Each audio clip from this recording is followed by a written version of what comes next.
હળવદમાં રોકડા 6.90 લાખ રૂપિયાની લૂંટ થઈ હતી। જે ગુનામાં પોલીસે આરોપી પકડીને રોકડ રકમ કબજે કરી હતી। જે રોકડ રકમ તેના મૂળ માલિકને આજે પરત કરવામાં આવી હતી। પોલીસ દ્વારા 13 તુજકો અર્પણ અંતર્ગત મૂળ વ્યક્તિઓને તેની રોકડ રકમ અથવા તો કિંમતી મુદ્દામાલ પરત આપવામાં આવતો હોય છે। તેવી જ રીતે ગત ડિસેમ્બર મહિનામાં હળવદના રાણેકપર રોડ ઉપર વેપારી પાસેથી રોકડા 6.90 લાખની લૂંટ કરવામાં આવી હતી। જે ગુનામાં જે તે સમયે આરોપી પકડ્યા હતા અને રોકડ રકમ કબજે કરી હતી।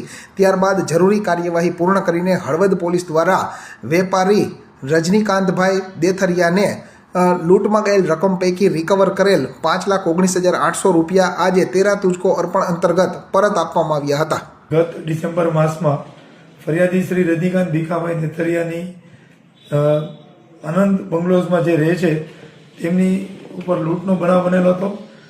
તે પોતાના કામકાજના પૈસા લઈ અને જઈ રહેલ હતા ત્યારે બાઇકવાળા ઈસમોએ આવીને 6,90,000 રૂપિયાની રોકડની લૂંટ ચલાવેલ હતી અને મરચું ઉડાડી અને ફરિયાદીને બેધ્યાન કરેલા હતા।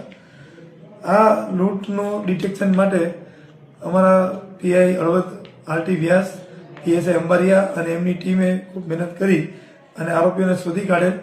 અને આરોપીઓ છે મોરબીના 2 ઈસમો, જેનું નામ રાહુલ ઉર્ફે પિંગરો વિજયભાઈ હળવદિયા, કિશન ભરવાડ, બંને મોરબીના રહેવાસી હોય।